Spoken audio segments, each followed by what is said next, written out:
All right, so welcome to the final reading session of the Stafford Beer Brain of the Firm reading group with General Intellect Unit.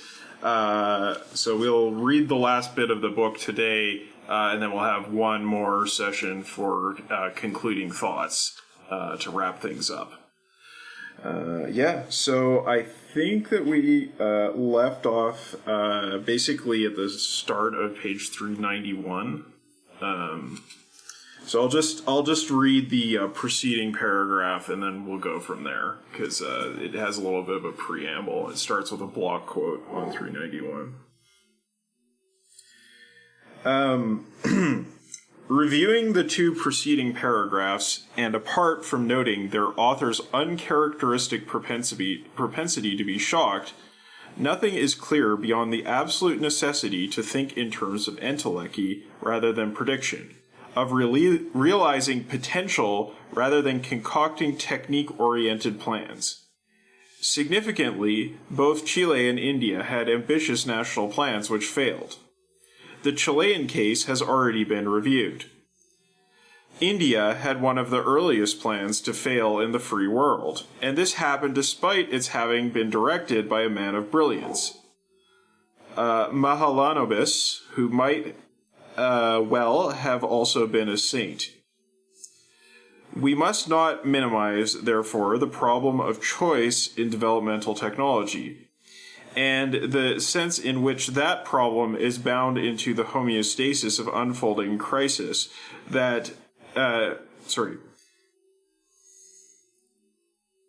We must not minimize, therefore, the problem of choice in developmental technology, and the sense in which that problem is bound into the homeostasis of unfolding crisis has surely been established above.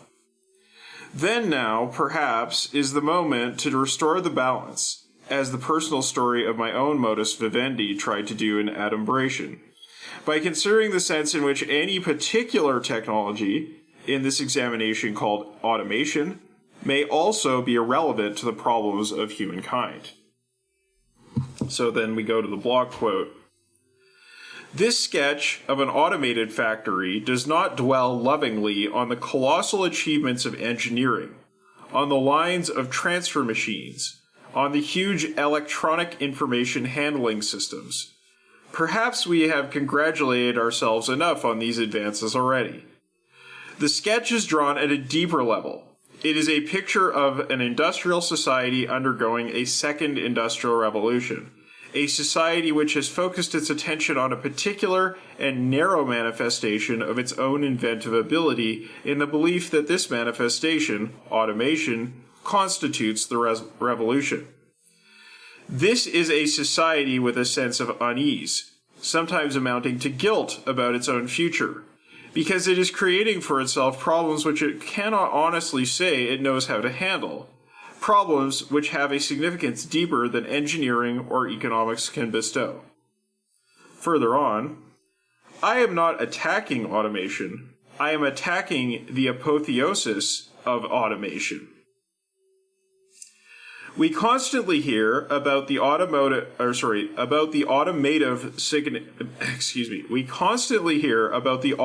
significance of the silicon chip, of microprocessors. The above quotations reflect doubts about the relevance of automative technology to the underlying nature of the problem. Yet it has just been argued that technology inheres in and helps to impart form to that problem. The quotation ends. Cybernetics is about all manner of control, all kinds of structures, all sorts of system. Automation belongs here, but to the science of cybernetics as a thinking tool for solving the control problem that besets industry, automation is irrelevant. The speaker, then, was not talking about the system in which technology inheres. He was indicating an entelechy. He was not, moreover, talking about microprocessors, but about the newly emerged transistors. For the date was September 1958, and the occasion was the Second International Congress on Cybernetics. The title of the plenary address was indeed The Irrelevance of Automation. What was true then of automotive transistors is true now of automotive microprocessors. They radically restructure the problem solution homeostat. What was true then and remains true now about cybernetics as a thinking tool is that the principles and laws of the science always obtain, whatever the technology through which they are disported. Until this is clearly perceived, then there is only, and nonsensically, good or bad technology. Afterwards, there is technological choice, at the behest of good or bad people. May they choose well. It must be bad manners to quote approvingly one's own words that have gathered the dust of more than 20 years. But it is necessary to demonstrate consistency, and also to renounce an undeserved reputation for belief in technocracy. This recent comment is typical. They appear to think that you're saying that if the world would just give you a computer, you'd solve its problems. Marx said, "Thank God I'm not a Marxist." Well, it seems I am not a Beerian. The inquiry on technological method, in short, is long. To preface the approach presented here, we should look first to the entelechy, then consider the problem-solution homeostat and the range of possible technologies that relate it to that entelechy. The objective is to offer choice, and that is to say exactly the same thing as this. Let the number of possible states of the system proliferate that will at least make available requisite variety. There is only one more matter of substance to review, namely the dynamics of these relationships. The question of speed has several times been raised, and that may have appeared to advocate the quick flash of the coup. Not so. The problem-solution homeostat is central to the issue of speed because it has its own dynamic, although this is subject to modification by the mass media, as we saw earlier. So if any points about the previous couple paragraphs here? Shane, go ahead. And then we'll go to Jake. You're muted, Shane. Fuck, I clicked the wrong goddamn button again. This paragraph's interesting in that it's this reassertion again at an even higher level of Ashby's law, right? That like Beer is always pointing us towards like giving ourselves maximum number of choices available, even at this very high strategic level of like, keep your eye on the entelechy and then give yourself options in the strategic and technical space for how to go about that. And again, Ashby always gets the last laugh, right? That like a system with more options available to itself will tend to persist. And so it's interesting that Beer keeps reiterating this as far up the stack as we've climbed by this point. Ashby's law is still in effect. Mm-hmm. Yeah, for sure. Jake, go ahead. Yeah, definitely agree with that. And then also just sort of like to briefly talk about the sort of few paragraphs before this last two. I think it's like a really important point. And I mean, it just ties to the whole like saying he's not a Beerian, and it's something I've encountered when just like the sort of concept, I think people are very unfamiliar with cybernetics, and so they assume that it means the sort of technocracy and like, oh, well, machines will just replace things and then, magic of machines will happen and we'll get the things we want. It's like a very like, it's like, you sort of like come so far around in the like cybernetic thinking that you're like bashing on machines again, like actually like don't just use technology for everything, like for the sake of technology, like you have to consider what it's used for and how it helps you like actually like fulfill the potential that you're trying to do, like not let it sort of take the reins as it were and like subsume your goals to that of like whatever technology you have to be using at the time. Yeah. I mean, it's a point that comes up in Marx, but certainly also we covered it when we talked about Feinberg on GIU. technical code and that kind of stuff. It's all very in sync with each other. Boast asked a question about where these block quotes were coming from. Beer does a weird thing where he provides the citation after the quote. So it's the irrelevance of automation, which was a address that he gave in 1958. I believe is what the source is there, just to show that we just had super basic ass transistors back then. And now we have microprocessors, but the point remains the same. The point hasn't changed because, these questions of entelechy are indifferent to the specifics of the technology.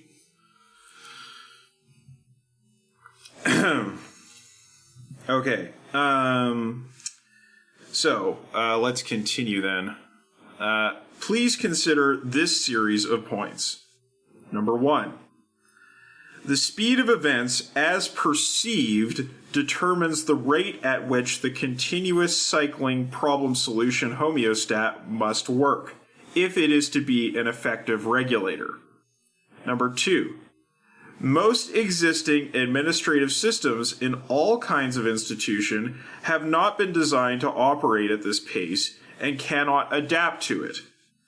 Then the alternatives are to redesign those systems or to bypass them. The first alternative has nowhere, to my knowledge, been tried in government. At least, redesign there certainly has been, but without regard to cybernetic canon. Point 3. All viable systems are autopoietic, which is to say that part of their activity is necessarily devoted to the homeostasis of their own internal organization. They produce themselves. See Chapter 19. If more than necessary effort goes into this task, however, the autopoietic system may be called pathological. See the Heart of Enterprise for the arguments. When this condition obtains, and it appears to be pandemic, the energy that drives the problem solution homeostat will be absorbed to some degree by the cancerous autopoiesis. The homeostat will then slow down and may become ineffectual. Point 4. Communications between managers, ministers, and their administrators depend absolutely on adequate variety reduction, and this is technologically undernourished at the best of times. The memoirs of senior ministers in successive British governments, moreover, continually assert, my terminology of course, that this transduction is actively thwarted by a civil service propensity to invent filters designed to reduce the variety that the minister can recognize in problem-solution homeostasis. On the face of it, this should speed things up. In practice, it is more likely to produce deadlock, albeit rapidly, because of the loss of regulatory requisite variety. Point 5. The principle of minimum dissipation states that among the set of movements that have passed through the filter of other selection principles, that particular movement is realized which produces a minimal increase in entropy. Nature is thus organized in such a way that two mutually complementary processes continually take place, namely a continuous growth in disorganization, which is measured by entropy, and a counterbalancing striving to maintain organization, which is expressed in the laws of conservation and in the principle of minimum dissipation. This is N.N. Moiseev speaking of the USSR Academy of Science as translated by P.I. Meadow of York University, Ontario. So this preceding quote about the principle of minimum dissipation is from N.N. Moiseev, not from Beer.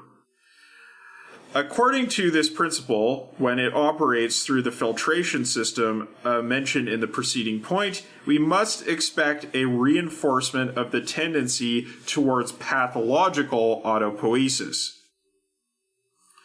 The series of 5 points has been presented in this pithy form, whereas whole chapters could have been written about each, because their net impact is sufficiently clear.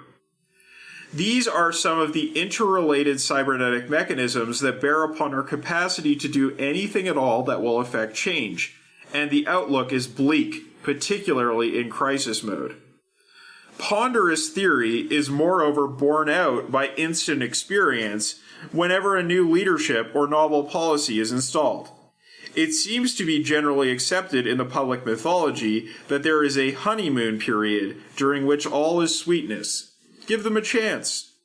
And journalists present statements about the first 100 days. After that, the criticism begins to mount. This is surely not because the public, still less their hard-bitten media folk, have genuinely been seduced by the initial propaganda, nor is it because the new approach was honestly tried and honestly failed. It is simply because the system opposing change, see the 5 points, is instantly denatured by the sheer novelty of fresh inputs. It does not know how to react because it needs time to translate and reclassify. As soon as it understands the new language, syntax, and grammar, it can succeed once more in preventing the problem solution homeostat from effective regulation. If this is what happens, it is certainly a signal to the innovators to act fast. The argument might well have been elaborated then under the first sectional heading, the cybernetics of crisis. It has been reserved to conclude the second section called the cybernetics of progress instead. And you may think remarkably to complete a subsection on technological method.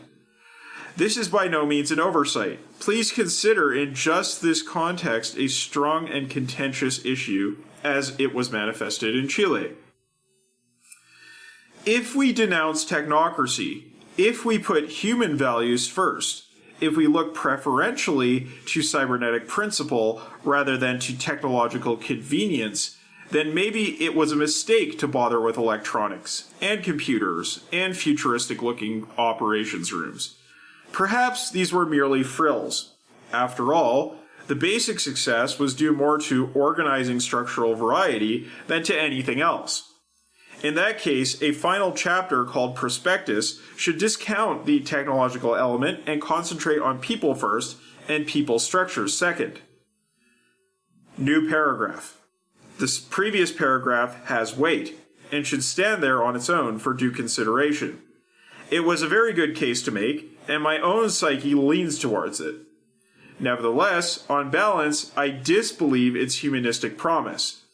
The reason why finally explains the placing of this argument in this section. The requirement for speed in the operation of the problem solution homeostat makes this outstandingly a technological issue. If we are to redesign all our administrative systems, then we must choose, and choose with care, the technology on which that redesign will be based. It may certainly be hoped that this contention does not, in the limit, conflict with the humanitarian position just expressed. Tools of some kind are essential, ran the argument previous to that, and the nature of the tools chosen will condition every solution. Let us then preserve the possibility of choice, but not neglect to make it. And let us not fail to make use of advanced technology simply because its very mention is anathema to those whom it affrights. All right. Who's got something to say about this section? I personally thought that the point about the classification of novelty was very pertinent to the George Floyd uprising and how it was handled. It was like, there's the honeymoon period, and then it's classified and dealt with. Let's go to Jake and then Matt. Yeah, that's a really good point. And when he wrote about the like first 100 days thing, it's like the immediate connection to Biden and the Biden presidency has come up, because it's very, very clear that like, oh, there isn't really even that reclassification thing. Like the kids are still in cages. They're just from a different supplier. Well, I don't even know if they're from a different supplier. They're like just called something different and got a new fresh coat of paint, like, or something. So yeah, that's pretty ridiculous for sure. I like the point about the speed of events kind of really being the deciding factor when it comes to whether an organization can handle crisis. And I'm sorry if there's a lot of noise in the background here.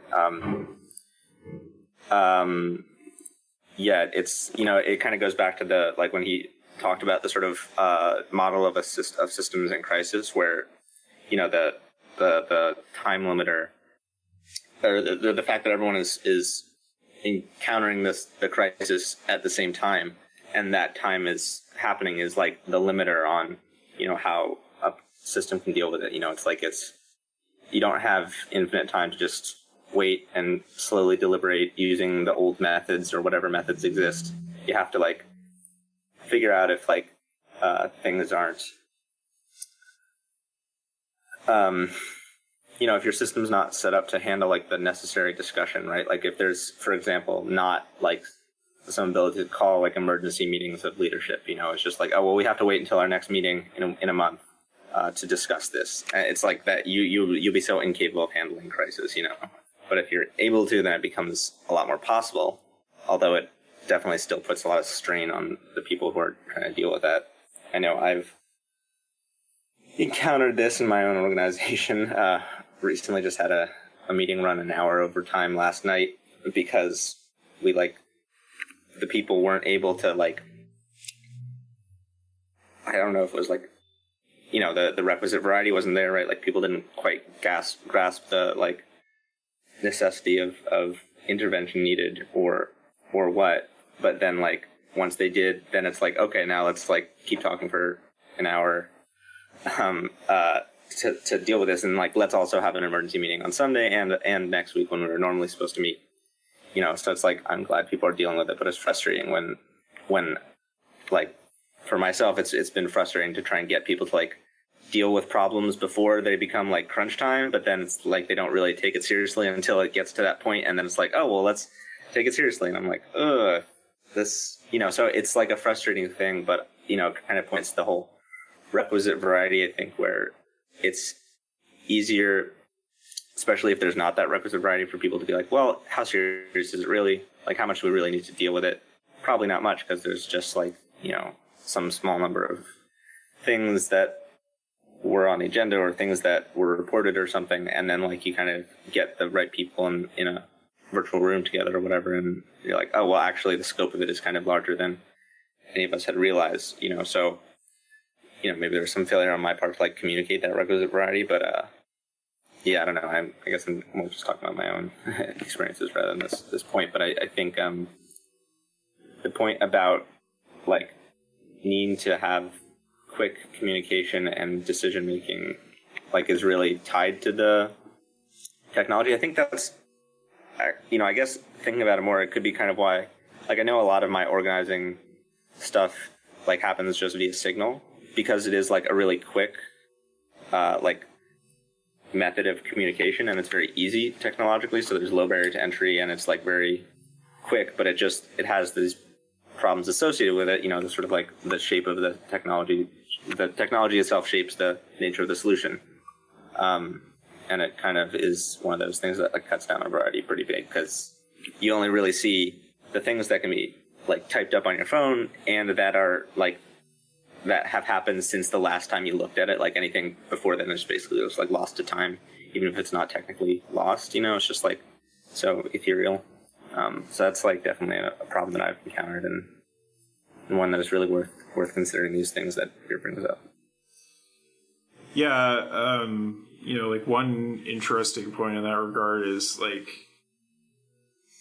the degree to which in the quote unquote dark ages, a lot of Roman technique was still understood, but was useless because the means of communication had broken down.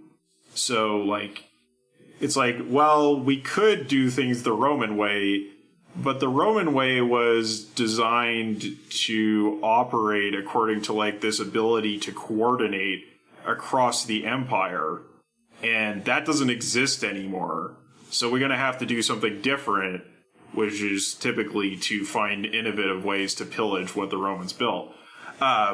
So, or not pillage, but like repurpose, I guess is the correct term. Like, you know, break down structures, rebuild something new out of them.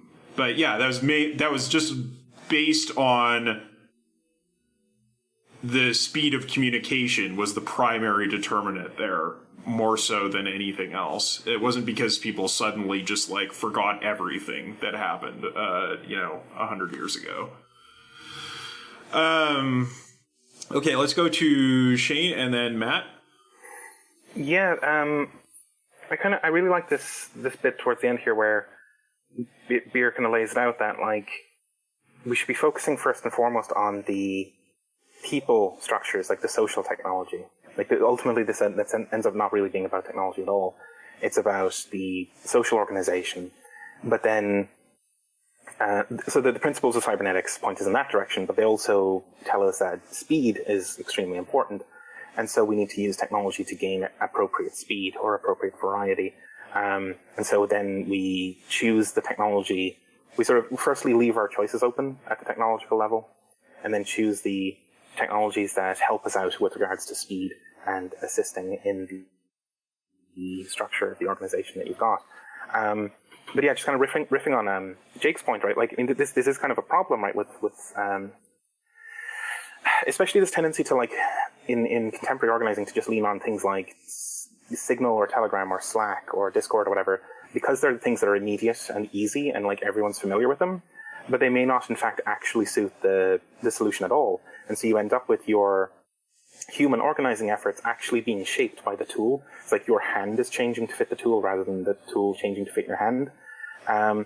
But that can be a very hard pitch to like, hey, we should use something more suitable, because the immediate response is always like, oh, but this is the easiest thing. This is the most available thing. This is the thing that like, because we assume that like, and it can in fact actually be the case that like the people we're trying to organize it with simply will not use anything other than WhatsApp. Like, it's just like the immediacy has to be the thing. And so, yeah, what a trap to be in, right? Where we know we need these kind of like social structures, but the shape of the landscape, we're in this valley where we can't seem to climb up the sides, purely because like the statistical probability of action always points down into the valley again, because nobody will install an app aside from Slack on their phones, you know. But I don't know, Beer's point here is great, right? That like, you know, the cybernetic stuff is actually all about the social technology, like the structures of human society, and that the tech is a secondary consideration, but it's an important one, because the tech has to actually facilitate. Like, you're not going to be able to organize a contemporary, I don't know, workers' party based on like sending letters to each other. You're not going to be able to calculate a modern economy on an abacus, but the abacus is never the point. Yeah. Yeah, which, you know, basically points to the problems with like Soviet cybernetics, right? Is that like the intellect. Abacuses. They could have built better computers, but the intellect was never there. Mm-hmm. You know? Yeah. The problem solution homeostat was fucked in the first place. I love this term, you know, like that's coming up here at the end, the problem solution homeostat, because ultimately the problem solution space has to come to balance with itself and to each other, right? But there's a dialectic there, right? There's a kind of back and forth of like the available solutions shape what problems we can entertain, and the problems shape the kind of solutions we can entertain. And I kind of love his way again of like skipping up the levels, because we've gone from like homeostats at low levels all the way up to this like very abstract kind of like, I don't know, it's almost like a Deleuzian thing, right? The interaction of the virtual and the actual as like an ongoing process, or like it's nearly a kind of a riff on a Hegelian sort of thing, right? A kind of ongoing emergent homeostat that pulls itself into reality. And beer can effortlessly skip up these levels just of abstraction, and kind of make it work all the way up. Yeah, it's wonderful. Yeah. Matt, go ahead. I mean, I think there's been a lot of appropriate stuff in leftist circles about saying, it's not about technical quick fix, but actually in a lot of cases, the choice of technology actually does make a very big difference. Like one thing I'm doing is moving a lot of stuff from like Google Sheets to Airtable, partially because, like, if you've got more than 4 people using a spreadsheet, I mean, like, you're just guaranteed to, someone's just going to hit the wrong button, it's going to destroy, a bunch of cells downstream. And, actually, kind of consciously applying this and using a lot of variety reduction, that in general, people should be interacting with forms that then, do things on the back end, not too many moving parts. And, I think it's actually more important with something where pretty much everyone's a volunteer. I mean, when you've got, like, people who are sitting in an office all day, and only doing X amount of work, like, it might be a pain in the ass, but like they actually can email back and forth a couple of times, and fix things. But if most of the people that are going to be helping or only have, like, I don't know, 3 hours during the week, like, to do anything, like, stuff has to be really frictionless. And so, what's it? And I think the bit of the government ministers is also interesting because it's like, this is the era of yes minister, which, is kind of Thatcherite propaganda, but I mean, is like also making a point.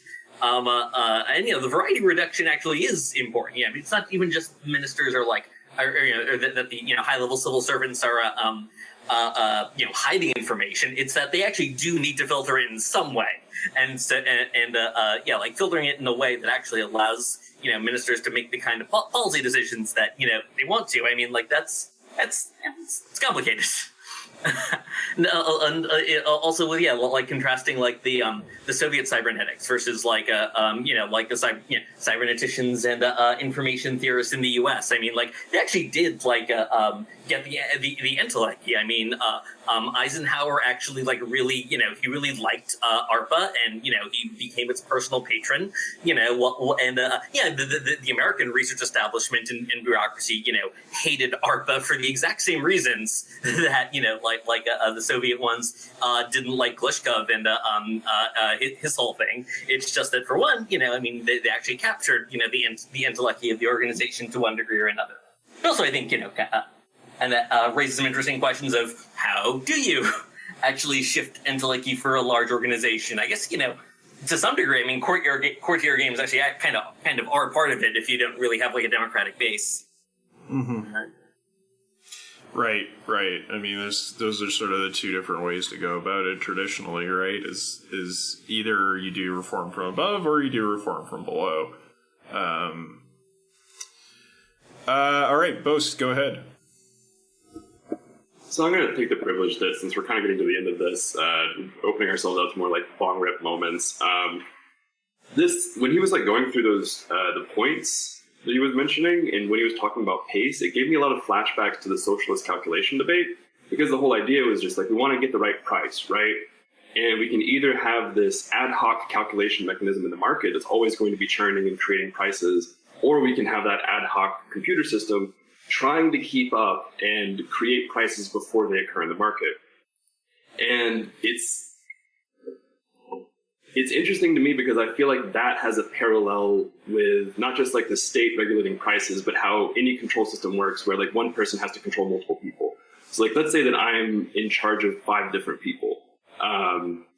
If I had one of these people that I had to kind of like send out and do something, I would have to have some, very nice technology available to constantly be in communication with them, constantly be informing them, constantly being able to assess their situation. Or I could trust them. Trust in this case would be a social technology. It's kind of like spooky action at a distance. As long as there's some relationship between me and that person that I can invest myself in and know will have like some predictable outcomes, I can put them in situations where I don't have any contact with them. I don't have any kind of classical sense of control. which kind of goes back to like how we want to do market regulation. Market regulation can't be like, getting into every 7-Eleven and making sure that all the Arizona iced teas are, 99 cents. You have to have systems of trust and mutual social reproduction that keep things in line so that you can have that, spooky action at a distance where you're not in this zip code controlling how things happen, but you have a sense of trust that you know what's going to happen and you can predict things accordingly. Definitely kind of a little bong rip moment because I'm not sure if I understand a couple of those things entirely. Well, I mean, I think that, we've had a lot of debates in the Emancipation Network Discord about planning, and I haven't followed them super closely myself, but I believe that a lot of what people are saying is brought to that question by the Beerian perspective is that like emphasis on trust, the emphasis on social coordination, which you see in like in Cockshot is largely hand waved. It's like there's like some surveillance technologies and there are some like market-like incentives that condition actors, but that's pretty much all that it's discussed there. Whereas like Beer is much more concerned with that question. So I think this trust question, social engineering question, is really important for sure. Shane, go ahead. So I think what both brought up there is really important and is not as bong rip as it seems, right? Because this whole thing about trust and like kind of, I guess, brain entanglement at a distance, it actually takes us right back to the very beginnings of this field, right? That like this is one of the things that Wiener is actually quite concerned with right up front, right? That like for him, controlling communication is all about coordinating behavior over distances. Right, like communication happens. It's weird because, like, I think for Wiener, the information is almost like a residue that's left behind by coordinated action, or it's a kind of like grease that coordinates action. So the information is never really the point; it's the coordinated action that's the point, right? And like in the history of like information theory, there's an interesting example with like the telegraph, right? Like the Morse codes for the telegraph that. People struggled to understand what those machines even were while they were building them. But somebody made a good sort of, they had a line that really helped people like along to think about this is like, you're not sending anything. You're not sending anything anywhere. It's not like you're posting a letter, like, because that's the metaphor people had in their heads. They were sending a message, right? Like as if it was a letter wrapped in an envelope. No. These two machines have been coerced into replicating each other's movements at a distance. That's what communication is. It's the replication of motion over distance. So like trust synchronizes brains over distance and does it autonomously and does it in a distributed fashion. It's the most relevant thing in the world to cybernetics, and it's right at the very beginning of the field. Correct me if I'm wrong, but isn't the app icon for Telegram a paper airplane? It's a paper airplane, yeah. Yeah, so they never really got that point. Yeah, like it's still the easiest way to understand messaging is apparently I'm going to send a paper airplane letter to you. Yeah, right. Because like I have a book here about like the history of information theory, and like that problem haunted them all the way along, right? That like everyone just couldn't get the like posting a letter metaphor out of their heads. There's an interesting anecdote of like some German grandma showing up at like a telegram office with a parcel of food to send to her grandson at the front, and and they were like, we can't do that. And she's like, what do you mean? He was sent there via telegram. Wow. You so know? like it's so she like, thought it was a teleporter. Yeah. But like, and just like I think the author was bringing up these examples just to concretize just how hard these concepts were, and that people couldn't stop thinking about it in terms of like sending objects over the wire. But they really had to eventually understand it was coordinating objects using a wire.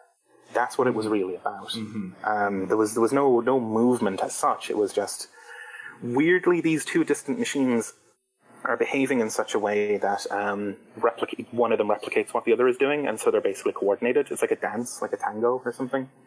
It's like the dancers are not exchanging danceulons or dance particles, dancecules between themselves. There's no exchange happening. It's coordination. That's what the information is. And the information the information you would perceive is a kind of grease or a residue of the coordination. Yeah, totally relevant stuff. Yeah. Yeah, I mean, I think it sort of gets to why like mass dancing or mass performance was such an obsession in state socialist regimes, or still is in North Korea, I guess. It just makes me think about how at least when I was in Prague in the early 2000s, around the turn of the century, they had this enormous stadium there that was built exclusively for the purpose of like socialist coordination displays. And they had no use for it under capitalism. There was no sporting event that was sufficiently grandiose to make it worthwhile using it. So they're just like, I don't know what to do with this like megalithic structure. It's very, very funny.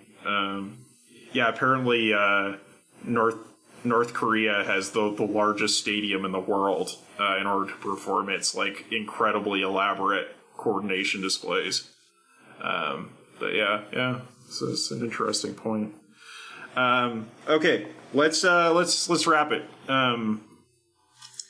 The Cybernetics of Prospectus, final section of the book, subsection.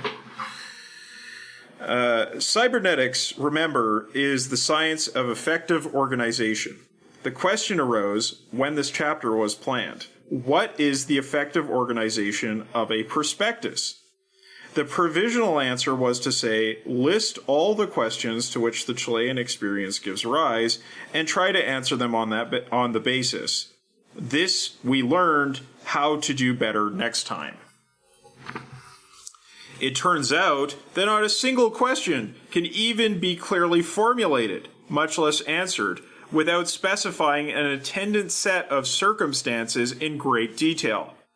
Unless this were a merely theoretical exercise then, or perhaps a novel, it would be necessary to predict a future that is known only to God. Managers, their staffs, and their scientific aides ought to be problem solvers, not fortune tellers. In this chapter, therefore, we have studied the effective organization of a progress that cannot be determined in vacuo, and also the effective organization of the crisis in which that progress is likely to be embedded. In any real-life situation, then, we should expect to interpret the cybernetics of the viable system as understood through either the neurocybernetic model of this book or the a prioristic model of the heart of the enterprise in terms of the potentiality dormant in its actuality. This is the prospectus of the entelechy. The futurological prospectus does not have requisite variety. Jake, go ahead. Yeah, I really like that last bit. I mean, of course he's going to end it on a good line, but I really like that idea of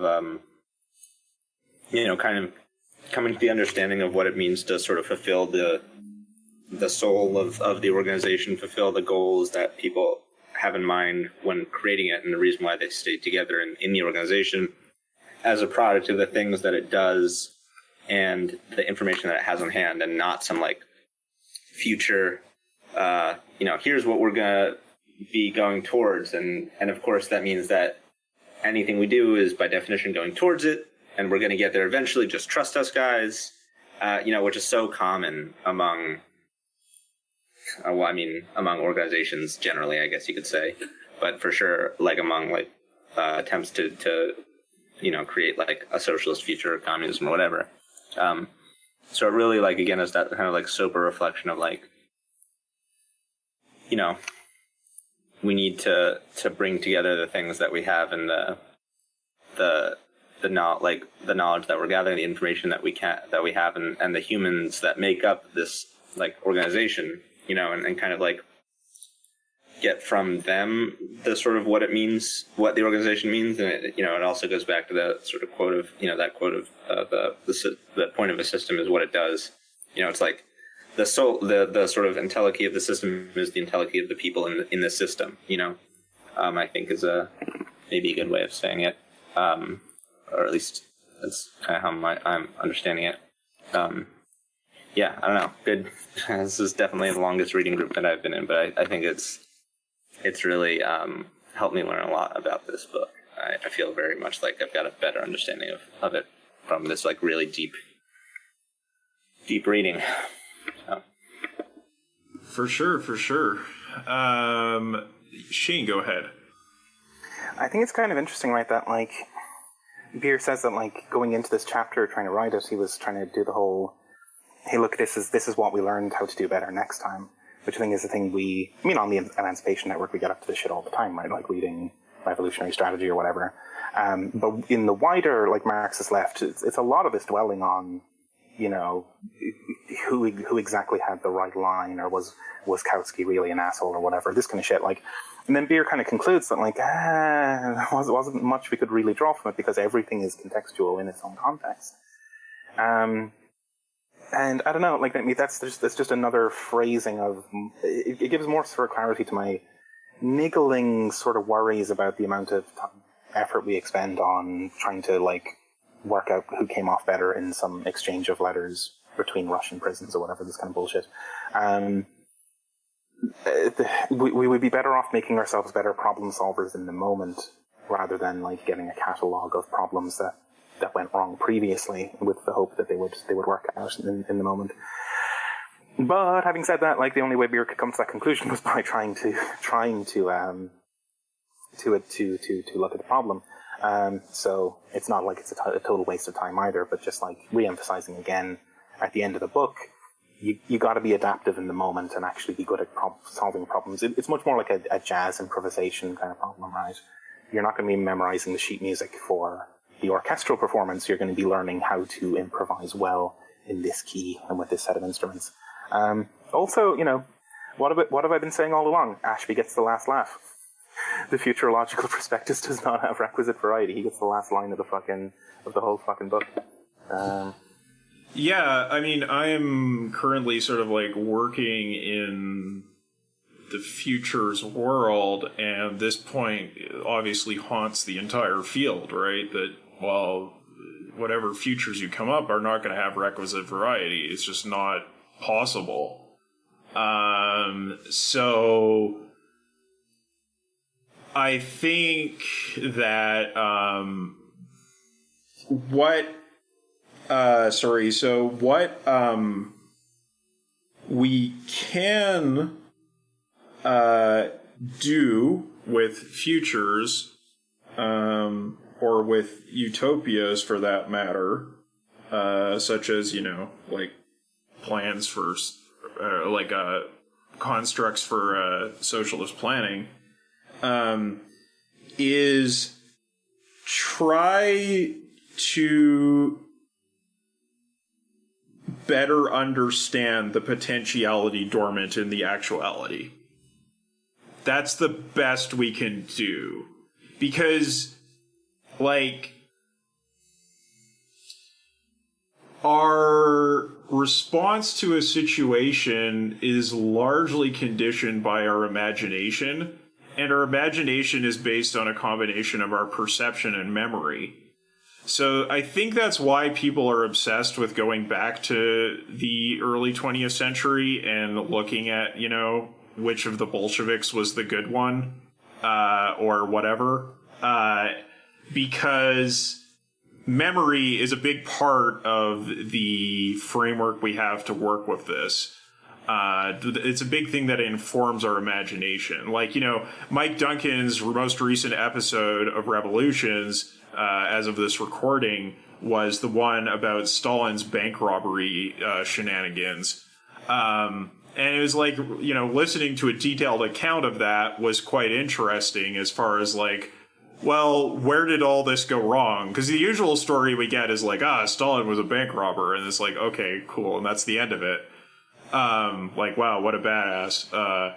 And it's true, he was a badass.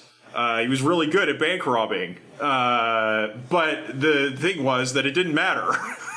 It didn't really do them any good in the end, actually. Because all they were able to steal were marked banknotes. And that meant that actually all this money they stole was completely worthless. So, maybe there's some lessons you could take from that. I don't know. It might be worth examining. It might inform our imagination of the future. But it's also useful to extend our sensory perception of the present, and indeed to sort of engage in scenarios thinking or pathways thinking or utopian speculation in order to better understand the potentiality of the present. Not to predict the actuality of the future, right? Because we don't have requisite variety to do that, and it's just a fact. We just can't. You might hit upon something approximating an answer, but chances are you aren't because you don't have the variety. Okay, let's go to Shane and then Jake. Yeah, I guess it kind of calls back to probably even the very first episode of GIU, right? Like I think that whole thing of like pressing on lines of flight, that sort of borrowed concept from Deleuze and Guattari, right? Like kind of recognizing what kind of pressure points and lines of flight exist in the moment. The thing with memory is quite interesting, right? Because I think part of our obsession with the early 20th century is we have a lot of access to that in recorded history. Like we have more access to the Bolsheviks than they had to Marx. Easily. So, we don't tend to think terribly much about, blank spot in history that we don't have terribly much information on because there's no information. But yeah, for recognizing the potentiality and stuff, just kind of like I was ruminating on this. The jazz metaphor might actually be very productive there because, it's this classic like split right in music. Like you have the sort of classical or symphony guys who like just take the sheet music as it's written and then play it, versus like jazz is the very antithetical to that. It's like a really good jazz musician takes a skeleton of a tune like Autumn Leaves and then imagines all the possible variations that can happen out of it. They see the tune not as an authoritative work, but they see it as a seed bed for play and for emergence. And really good musicians kind of approach their development this way, that like they become mechanically extremely skilled at their instruments. But when it comes to musical pieces, they learn the skeletons of pieces. They learn the general outlines of what Autumn Leaves feels like. The standards. The standards, right? But it's very skeletal. Like they're not memorizing note for note how to play it, right? They're memorizing the skeleton of it. And then in the moment, they're actualizing the potential that they see as latent in the skeleton of the piece. It's an extremely different mindset from that of like classical music or whatever. You see the same thing in blues as well. Like we have like endless reinterpretations of the same standards, right? And that kind of generative, imaginative attitude is probably the one we should try to borrow here, and that rhymes with what you're saying about the futures thing, right? Imagining our way out, but creatively and generatively, and that's probably the degree of like studying history that we should look to as well. Like look for the skeletons of patterns. Don't try to learn Autumn Leaves precisely as it was played by a Cannonball Adderley or anything like that on a particular date. Learn the skeleton of the chord progression, and then imagine what it would be after that. Yeah, the question of what we can actually learn from history is a really interesting one, because in the moment it's always like Pannekoek already told Lenin that you can't take the solution that was effective in one context and generalize it to one that is quite different. Or many of the European social democrats were like, well, yeah, but like Russian Empire is very different than where we're operating, so maybe those ideas aren't going to work in exactly the same way. But I know, like, it's like, does that actually decide the matter just because you found, like, a slam dunk in the historical record? Is that, like, a valid pattern? Well, I guess it's something useful to hold in mind, but, like, the sort of, like, vindication by way of historical record is very fraught with problems. Because, again, we just don't have the requisite variety to be futurologists. Jake, Shane, go ahead. It's like looking for vindication in fucking gospel, right? Like, or in the scriptures. Yeah. Like, it's reactive and reactionary, right? To go, like, scurrying off to find your copy of the Bible to dig out the fucking passage that, like, does damage to whoever you're trying to damage, right? Yeah, and yet, like, I don't feel that history is a fully reactive or reactionary endeavor, so it's a very strange thing that keeps drawing us back to history, because, like, I keep thinking back to Puya saying that, like, history is just empirical, it doesn't have any value because it's just an enumeration of facts.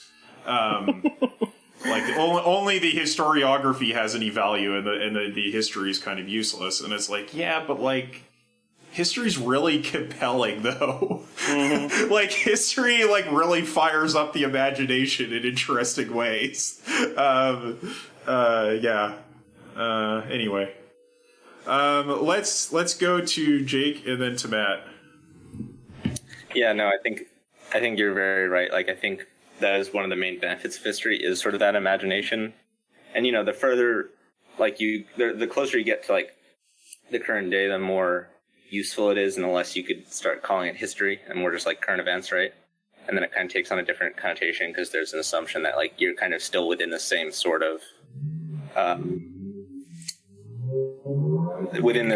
moment that, like, produced what happened before. But of course, there's always some differences, and the thing happening is also, like, the change, right? But I think definitely the point about, like, like, all of the stuff Beer is saying as, like, a way to sort of understand the potentiality that exists within the organization, and then, like, working to actualize that, both the potentiality and the actuality, and then the sort of, like, are you there yet or not, is really important. And I think, like, it gets to that whole, like having the requisite variety allows you to really understand the sort of, like, both the potential and the actual, because you don't have to, like, you don't lose the understanding of what's really going on at the, like, sort of ground level if you've got the requisite variety to, like, transfer that information up to the, like, management side. So I think it's really, like, a really, really key thing. And yeah, for sure that, like, history, like, people are just trying to find a magic bullet, and also I think people just want to, there's also probably a little bit of, like, not wanting to really face head on the reality of the situation because it's fucking bleak and it's depressing and it sucks, and we're, like, there's a lot of shit happening now and it sucks. But that also, there's also obviously the potential for some great things to happen, and I think that is, like I said before, that's where history is really useful, is the like the knowledge that, like, people have done shit before that is good, especially now when there's so few of that going on, there's so little of that going on. It really does stir the imagination and makes you think, like, okay, well, there's nothing fundamentally different between the people that, like, went through, like, the Russian Revolution or any revolution than there are to the people now.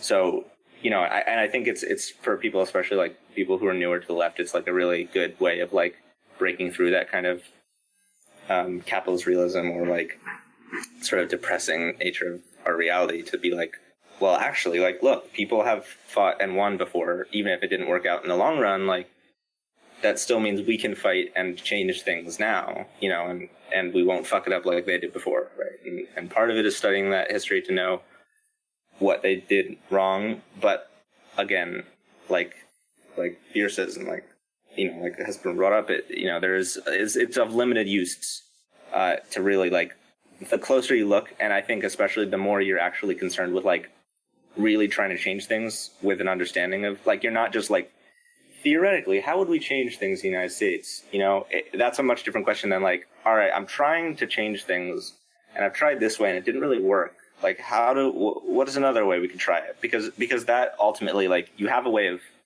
proving it correct, right? You have a way of trying that out.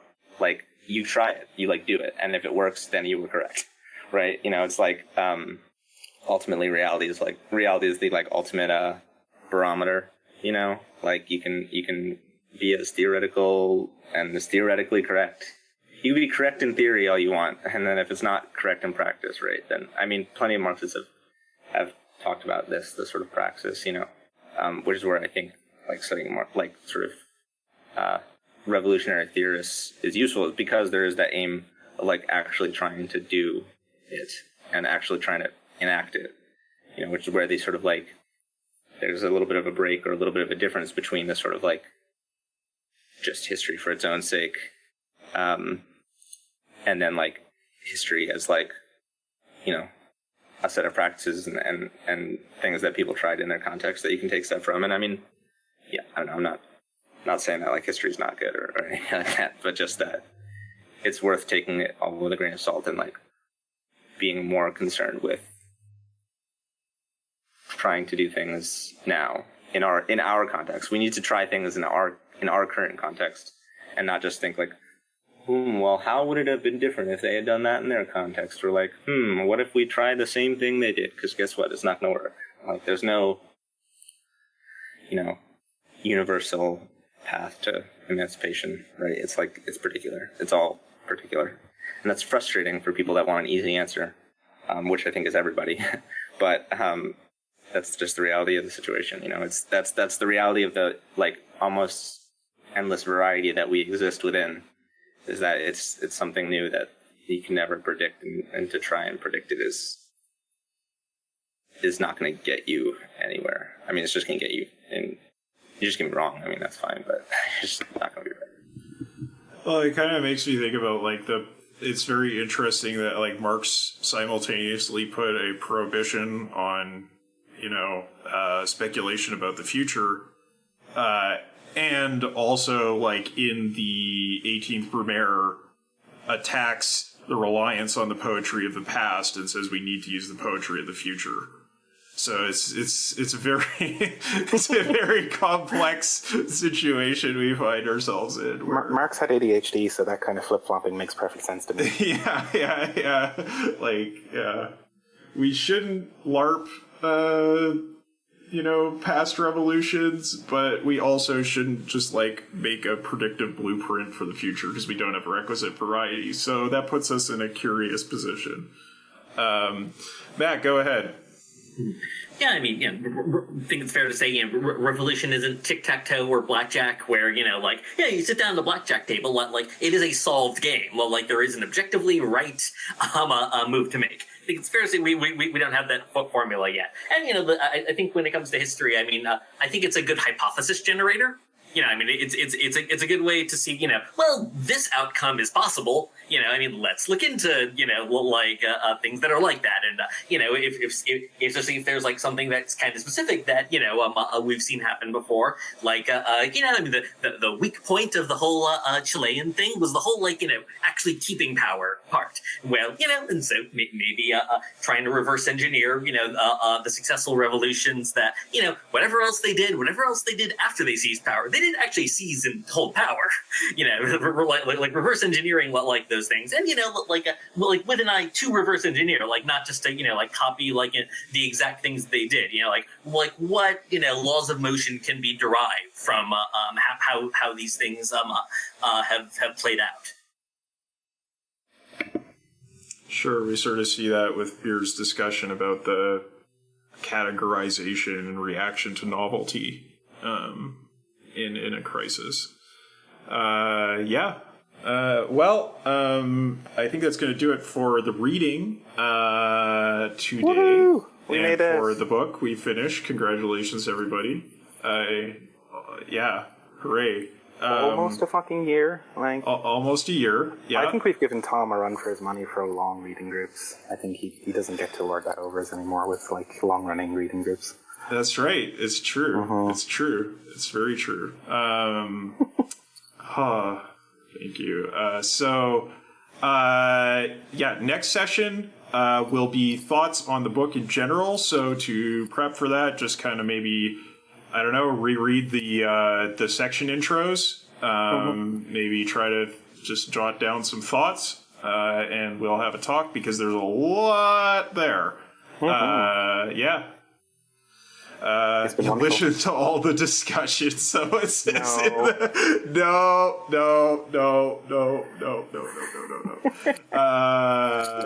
Next session. If you start now, yeah.